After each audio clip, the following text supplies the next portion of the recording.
Whenever I come across something that is, something I feel that is worth your time, or at least the time of some of you, those of you who are key workers in some area, then I like to mention things to you. And when this love begins to give, it's not just to God, it's to everyone around you. And when you are giving, you are happy. And when you are unhappy, you are taking from life. Rather than telling people all the great things you know, listen. Hi soul travelers, welcome to my Journey Faithful Compassion Hub. This is a reaction video, but more than that, it's a reflection from soul to soul. Harold Klemp says something powerful in this story. He talks about a book, and this book will teach you how to live with yourself and others. And that's exactly how this teaching does. It shows us how the outer journey can distract us from the inner world we already carry as soul. Let's all listen with an open heart. You don't need to be part of Eckankar to feel this truth. I'd like to mention a book before we get going. Whenever I come across something that is, something I feel that is worth your time, or at least the time of some of you, those of you who are key workers in some area, then I like to mention things to you.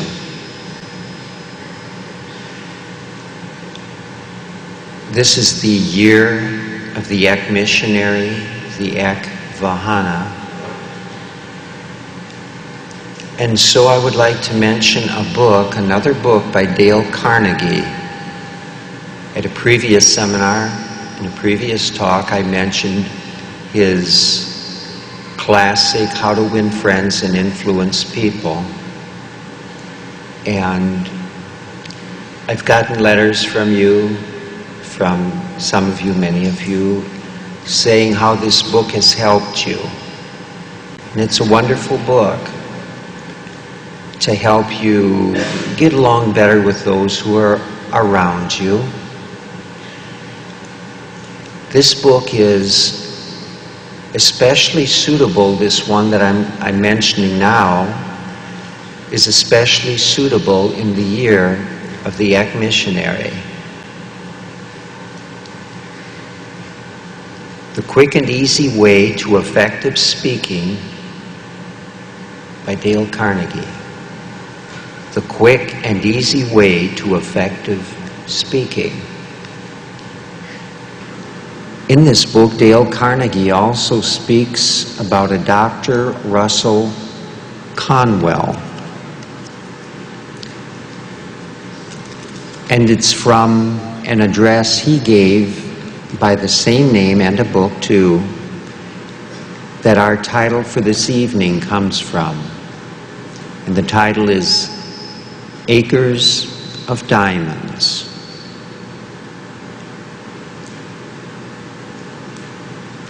I believe it was about around the 1900s or so, beginning of that time to the end of the 1800s, somewhere in there. Russell Conwell went around the United States and gave that talk a total of 6,000 times, just about 6,000. But it wasn't the same talk, it was a different talk each time. Basically, Acres of Diamonds had the premise, the basic idea, that your opportunities are not over there somewhere, but right at home, near you, among your friends, with your friends, your family, and your business associates. That is where the opportunity lies. So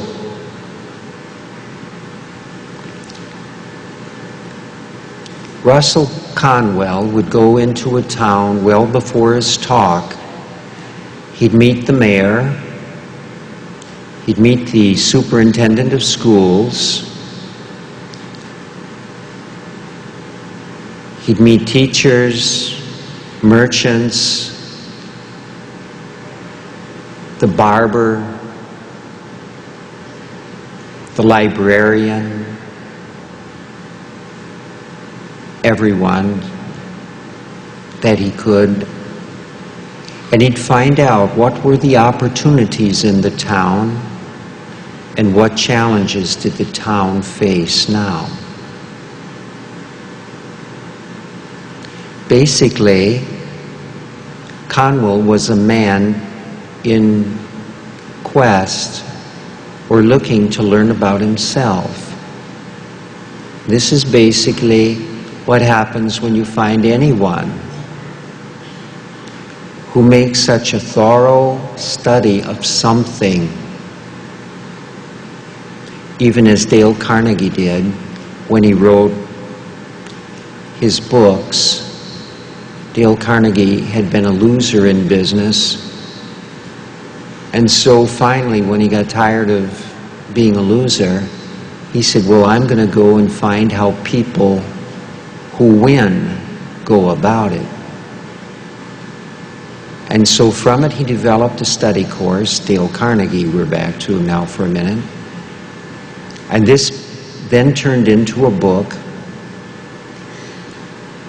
and he sold many millions or many thousands of copies. And Russell Conwell gave his lecture. He made a fortune giving it, giving this talk. But he gave it all away. He had a saying, trust in God and take the next step. And so he was the founder of Temple University in Philadelphia. What happened in that case, he trusted in God and he took the next step. Several young men came to him. They were working in factories and so on.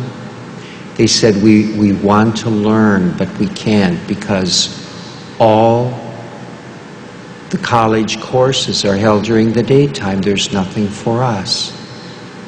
And he said, well, then come after work and I'll teach you. And pretty soon those several young men had grown to 15, then 30, then 45, then 100. And in the meantime, Conwell had to trust God that some place would open up where they could meet. And then later he founded Temple University. And then, of course, it was built on borrowed funds. And when the note came due, one case he was down $2,000, another case $10,000, but he didn't know what to do. If he couldn't pay it back, the land would go to the person who held the note, and his dream would be gone. But this is where he trusted God, and at the last moment, somewhere, somehow, one person, in one case, gave him $2,000.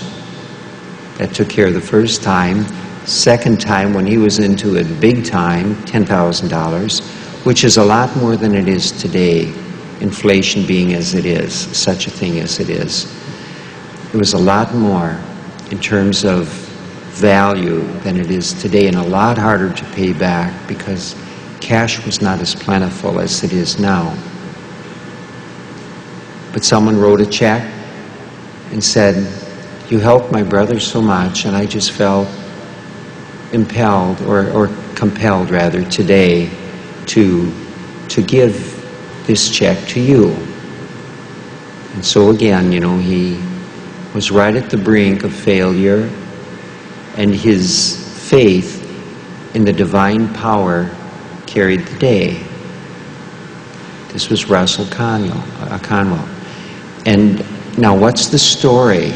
Now he didn't give this story on his many lectures. He talked to the people about their problems in their town and their opportunities. So what is the story behind Acres of Diamonds? When Russell Conwell was a young man, he joined a tour of English tourists. They were going off to the Mideast. We know it today as, where all the war is taking place. And all the unrest. So he went along with them, and an Arab guide, they hired an Arab guide to kind of show them the way. They went by the Tigris-Euphrates River. And as they were going along, the guide would take care of the camels and show them, where to go and all this. But Arab guides in those days felt it their duty to also entertain the people who'd hired them. They were both guide and storyteller. Well, unfortunately, to the Western ear, their story never seemed to go anyplace. It just seemed to start, go on and on forever and never end. And then the storyteller had switched to another story. And so pretty soon it got very tiresome. Well, Conwell got along well with the guide. When the guide was cursing a camel or something, Conwell never got upset. He just shut his ears and went placidly along and just made believe nothing was going on. And eventually, too, when the storyteller would start another one of those stories, and Conwell learned that he was better off just shutting his ears and just forgetting about the whole thing. Well, the Arab guide caught on and knew what he was doing, but didn't say anything, except one day he began waving his hat wildly, trying to attract Conwell's attention. Conwell studiously ignored him because he was afraid if I look at him, he's going to tell another story. And he thought he couldn't take one more story.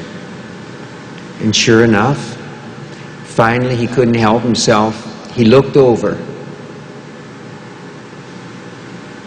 And the guide said, I reserve a particular story for my particular friends. But he put such emphasis on particular friends that Conwell's ears went, on high alert. He was listening. And the old man, well, not the old man, the guide began the story like this. He said there was a farmer once, a very rich one, Ali Hafed, owned a farm with orchards, grain fields, and gardens. And he had everything that his heart could desire. He was rich, and so he was contented. He was contented, and so he was rich.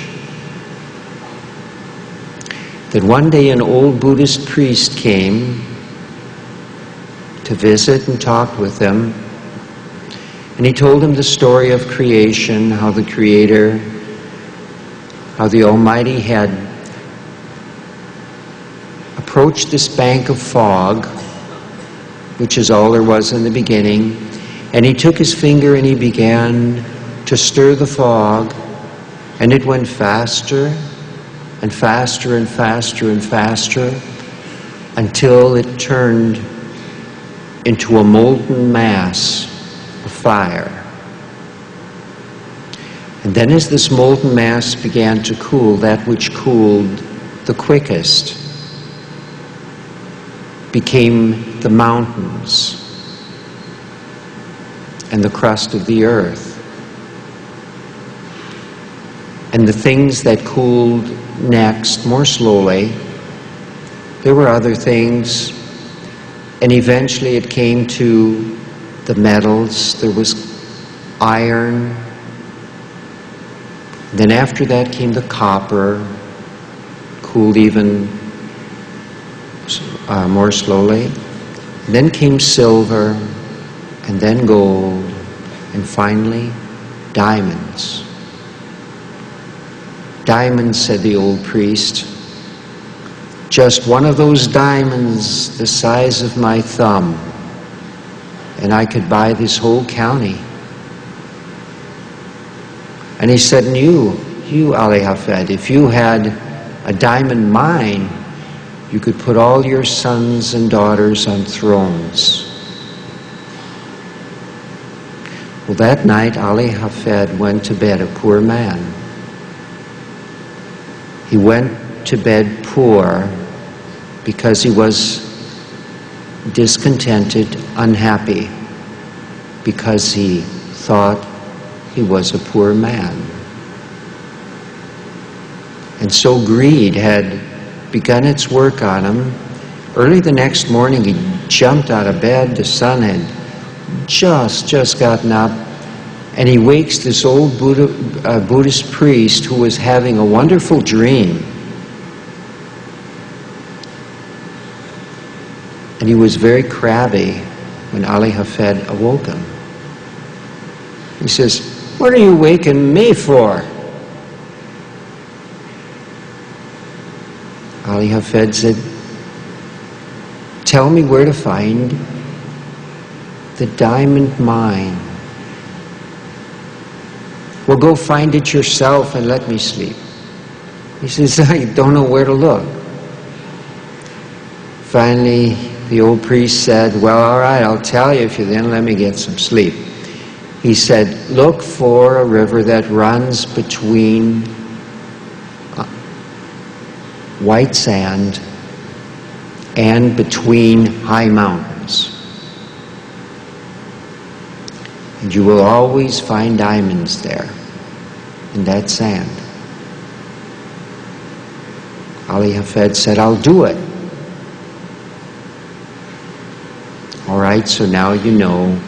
Sometimes you wonder, what are these talks worth? Well, I've just told you how to find your own diamond mine.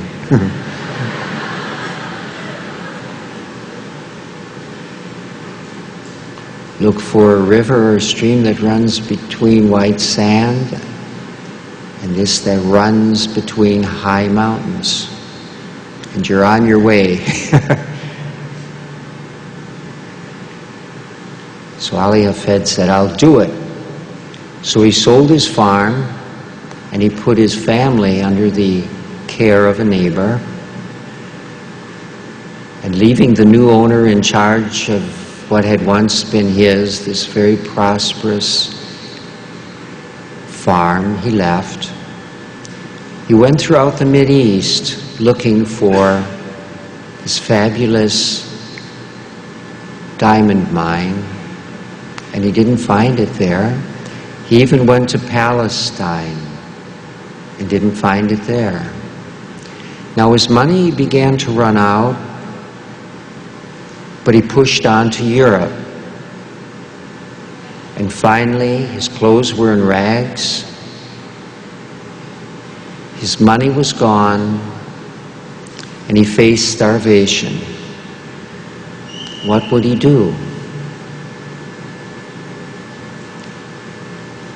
Well, he was in Spain then, and he looked out over the ocean, and he saw the giant waves coming in, and they had sort of a soothing effect. And he said it'd be a lot better to fall into the ocean than to die impoverished like this and starving. So he threw himself upon a wave, was washed out, and was never seen again. It was at this point that the Arab guide broke off the story because one of the camels in back of the caravan was throwing its load, was losing it, it was slipping. Conwell's thinking, he said, now what kind of story is this? Here's supposed to be a story that doesn't have a beginning, nor a middle, nor an end. And the hero's dead. He said, what kind of deal is that? In a little bit, the guide came back.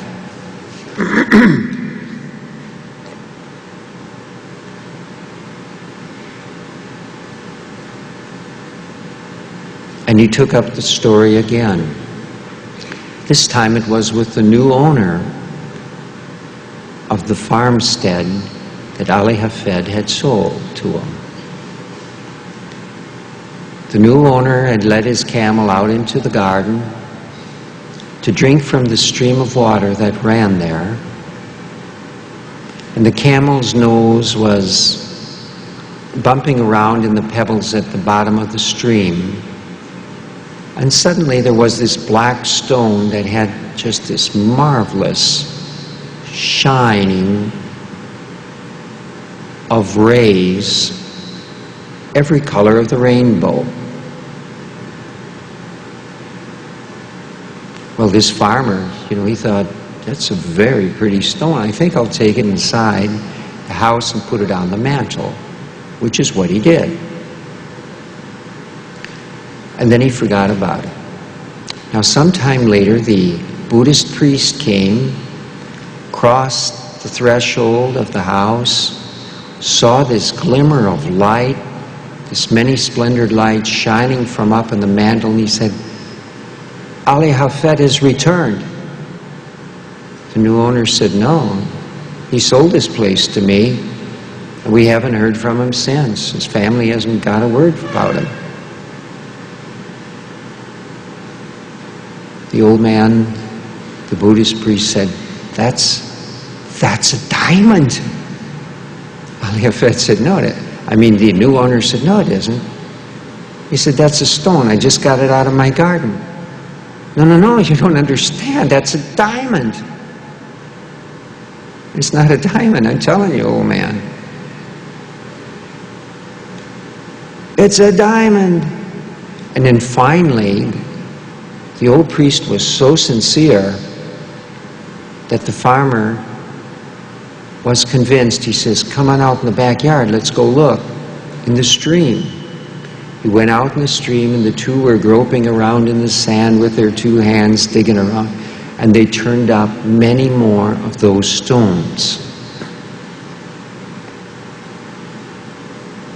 This was the discovery of the fabulous Golconda mine,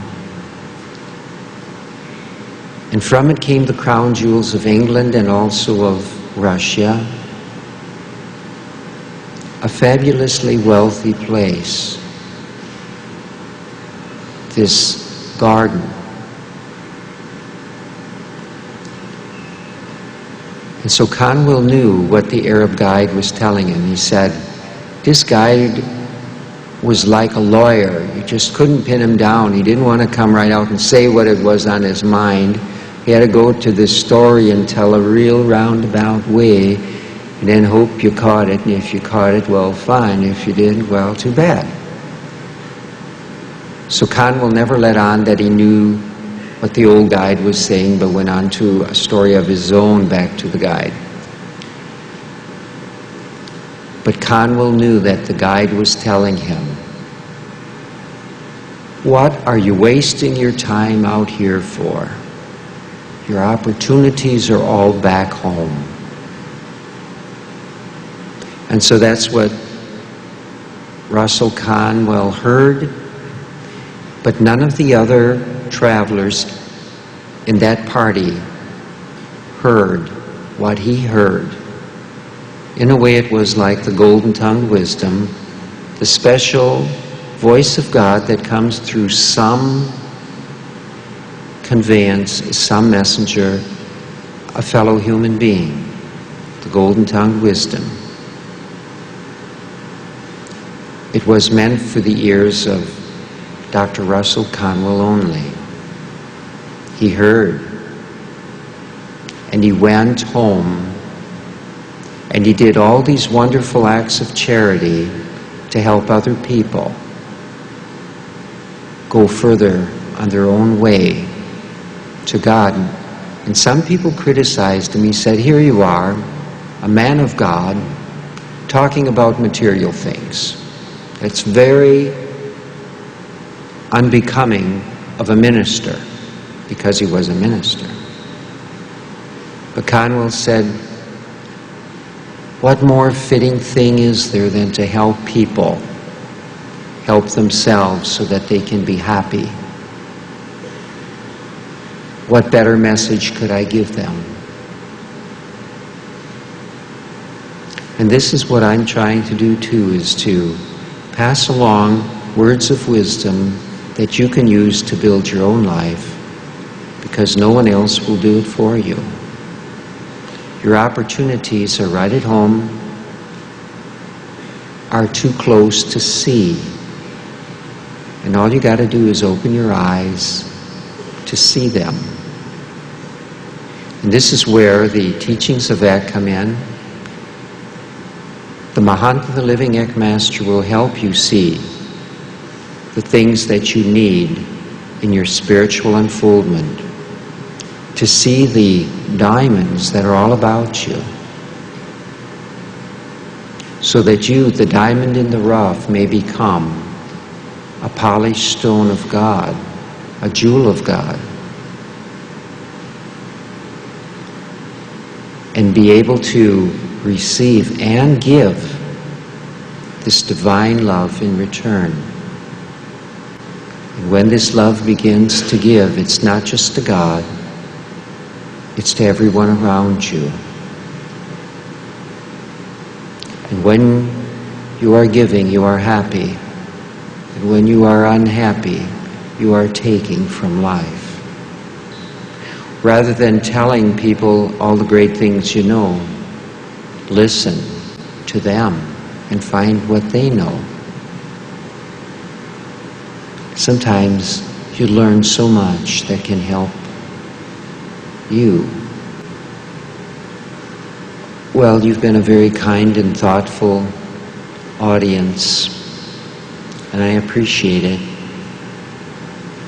It's always a happy occasion to come here and be with you. And so when you go home and you're from all parts of the world,